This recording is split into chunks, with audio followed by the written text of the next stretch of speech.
दोस्तों, एलियन यानी कि परग्रही, इन्हें ढूंढने के लिए इंसान इतना ज्यादा उतावला है कि अब तक सबसे बड़ा सर्च ऑपरेशन चलाकर उसने 9 सालों में 97 गैलेक्सी और 6 मिलियन रेडियो सिग्नल को स्टडी कर लिया है और फाइनली उसके रिजल्ट हमें मिल गए हैं। तो क्या हमें इस विशाल ब्रह्मांड में कोई आधुनिक सभ्यता मिल चुकी है, या फिर इन 97 गैलेक्सी के अरबों खरबों सोलर सिस्टम को खोजने के बाद भी यही बात सही साबित हुई है कि हम इस ब्रह्मांड में अकेले हैं? तो दोस्तों, आइए जानते हैं कैसे हमने पृथ्वी पर बैठकर ही पूरे ब्रह्मांड में एलियन सभ्यता मौजूद है या नहीं, इसका पता लगा लिया है।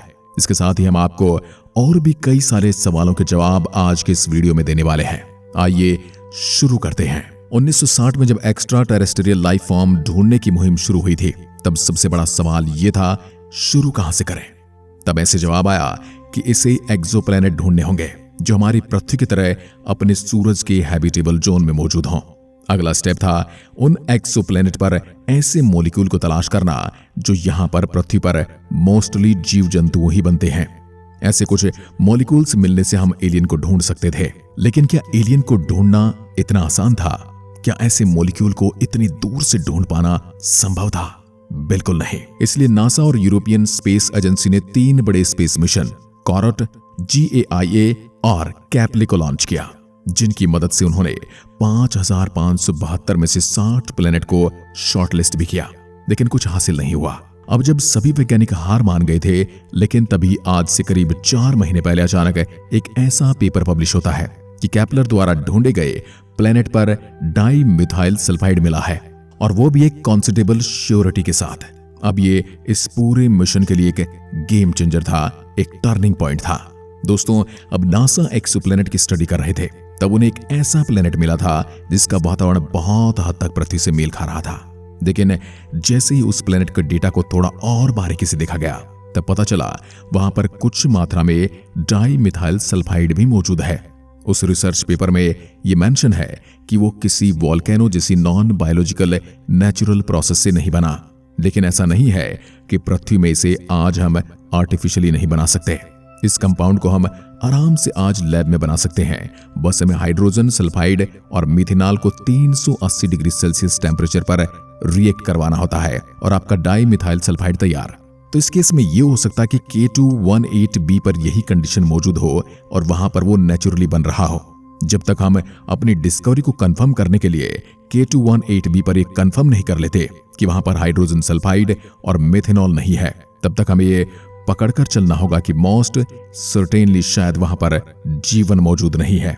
यही वजह है कि साइंटिस्ट साइमल्टेनियसली दूसरे मेथड भी खोज रहे हैं, जिसमें एक छोटा सा डाउट भी पैदा ना हो कि वहां पर जीवन सर्टेनली है या नहीं। और ऐसा ही एक दूसरा मेथड डेवलप हुआ, टेक्नो सिग्नेचर। टेक्नो सिग्नेचर वो सेकंड मेथड है जिसमें एलियन लाइफ को डिटेक्ट किया जा सकता है। कोई भी इंटेलिजेंस सिविलाइजेशन कम्युनिकेशन का इस्तेमाल करने के लिए टेक्नोलॉजी का इस्तेमाल तो करेगी ही। तो ऐसी टेक्नोलॉजी से निकले रेडियो सिग्नल को डिटेक्ट करने के मेथड को साइंटिस्टों ने नाम दिया है टेक्नो सिग्नेचर, जो by the way intelligence life के परमानेंट मार्कर भी हैं। इसलिए इन टेक्नो सिग्नेचर को डिटेक्ट करने के लिए इस पूरे एलियन हंट की शुरुआत करने वाले फ्रैंक ड्रेक, जाने माने फिजिसिस्ट स्टीफन हॉकिंग्स और इजरायली साइंटिस्ट यूरी मिलिनर जैसे बड़े बड़े वैज्ञानिकों ने मिलकर 2015 में breakthrough listen project launch किया।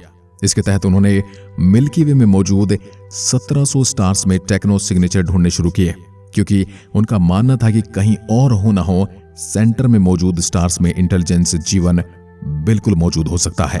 अब उन्होंने ऐसा क्यों सोचा, ये हम पृथ्वी के हिसाब से समझ सकते हैं। बिलियनों साल पहले जब इंसान ने इस धरती पर कदम रखा और इसके 3 लाख साल बाद हमने ऐसी टेक्नोलॉजी बनाना शुरू कर दी जो स्पेस में टेक्नो सिग्नेचर भेज सकती है।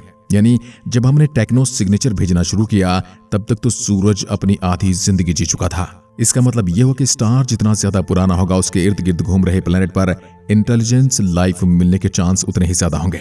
और किसी भी गैलेक्सी में सबसे पुराने स्टार उसके सेंटर में मौजूद होते हैं, और इसलिए रिसर्चर ने मिल्की वे के सेंटर को ही चुना, क्योंकि स्टार से आ रहे रेडियो सिग्नल को स्टडी करते समय उनके सामने एक समस्या थी कि गैलेक्सी में मौजूद स्टार, ब्लैक होल और पल्सर से आ रहे रेडियो सिग्नल और इंटेलिजेंस सिविलाइजेशन की टेक्नोलॉजी से आ रहे रेडियो सिग्नल में आखिर फर्क कैसे करेंगे।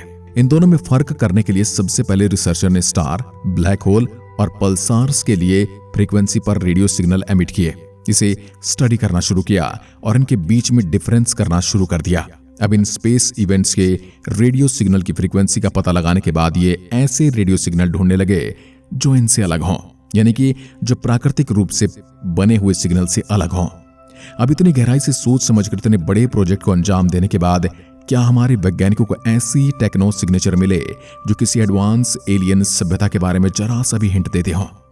फिलहाल वैज्ञानिकों को ऐसे 11 सिग्नल मिले जो किसी नेचुरल ऑब्जेक्ट से मैच नहीं कर रहे थे, लेकिन अब तक इन्हें ऐसा कोई भी पुख्ता सबूत नहीं मिला था जिससे ये कंफर्म कर सकें कि वो सिग्नल इंटेलिजेंट सिविलाइजेशन के ही हैं। इतना सब करने के बाद भी वो वहीं थे जहां से उन्होंने शुरुआत की थी, पर हां, उनके पास कुछ ऐसा डेटा था जो ये डिफरेंस करने में कामगर था कि ये नेचुरल सिग्नेचर हैं और ये टेक्नोलॉजिकल सिग्नल हैं। मिल्की वे के सेंटर में मिलियन स्टार हैं, जिसमें से इन वैज्ञानिकों ने 1700 यानी 1% से भी कम स्टार को ही स्टडी किया था। यानी काफी चांस है कि कई सारे रेडियो सिग्नल मिस हुए होंगे। यानी यहां जरूरत थी अपने स्ट्रेटजी को एक बार फिर से अपडेट करने की। वैज्ञानिकों ने सोचा क्यों ना अब अपनी गैलेक्सी के स्टार की जगह दूसरी गैलेक्सी के स्टार की स्टडी की जाए, जिससे वो एक साल बिलियन स्टार की स्टडी कर सकते हैं।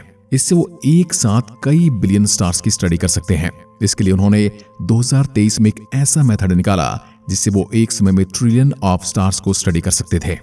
इसके लिए उन्होंने सबसे पहले मिल्की वे की सबसे नजदीकी गैलेक्सी को आइडेंटिफाई किया। फिर यूएस में मौजूद ग्रीन बैंक रेडियो टेलीस्कोप की मदद से उन्होंने इससे आ रहे रेडियो सिग्नल का करीब 1440 टीबी जितना डेटा जमा किया। इतने बड़े डेटा को स्टोर करने के लिए हमें ऐसे 11250 पेन ड्राइव लगते और इसे सिर्फ प्रोसेस करने के लिए ही रिसर्चर को 4 साल लग जाते। और इसलिए भी डेटा को मैनुअली स्टडी करने की बजाय उन्होंने इसे स्टेप बाय स्टेप फिल्टर करने का सोचा।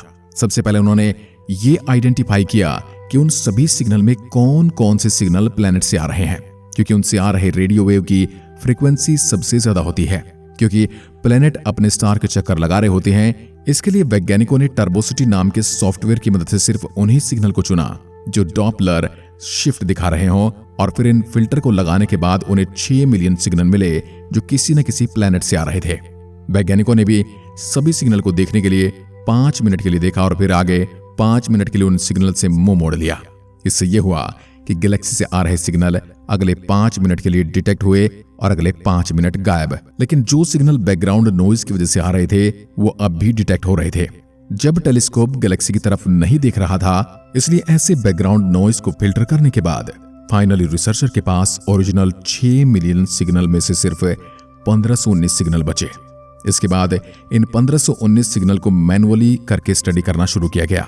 दरअसल ये सभी सिग्नल हमारी ही टेक्नोलॉजी के रेडियो सिग्नल निकले। यहाँ साइंटिस्टों से एक भूल हो गई थी। उन्होंने बस उन्हीं फ्रीक्वेंसी को एलिमिनेट किया जो हमारी सैटेलाइट से आ रही हैं, लेकिन वो रेडियो, टीवी और मोबाइल से निकलने वाली रेडियो फ्रीक्वेंसी को एलिमिनेट करना भूल गए थे। अगर हम इन फ्रीक्वेंसी को कंसीडर करें तो जो 1519 सिग्नल थे वो भी हमारे आसपास के ही बैकग्राउंड नॉइज ही थे। यानी दोस्तों 97 गैलेक्सीज में मिले सिग्नल में से एक भी सिग्नल ऐसा नहीं निकला जो किसी एलियन के वजूद की कहानी कहता हो। 97 आकाश गंगाओं में अरबों खरबों तारे और अरबों खरबों प्लैनेट हैं, लेकिन एक भी ऐसा सबूत या जिंदा बुद्धिमान जीव नहीं मिला जो हमें सिग्नल भेज सके। ये ब्रह्मांड हमारे जन्म से पहले भी मौजूद था, लेकिन हमें इसका कोई एहसास नहीं था। अब हम अपनी 80 साल की जिंदगी में इस ब्रह्मांड के बारे में और कितना जान पाते हैं, या आप खुद सोच लीजिए। फिलहाल इस ब्रह्मांड में हम कभी एलियन का पता लगा पाएंगे या नहीं, ये बताना मुश्किल है, पर इसके बारे में आप क्या सोचते हैं कमेंट में लिखकर जरूर बताइएगा। धन्यवाद। जय हिंद, जय भारत।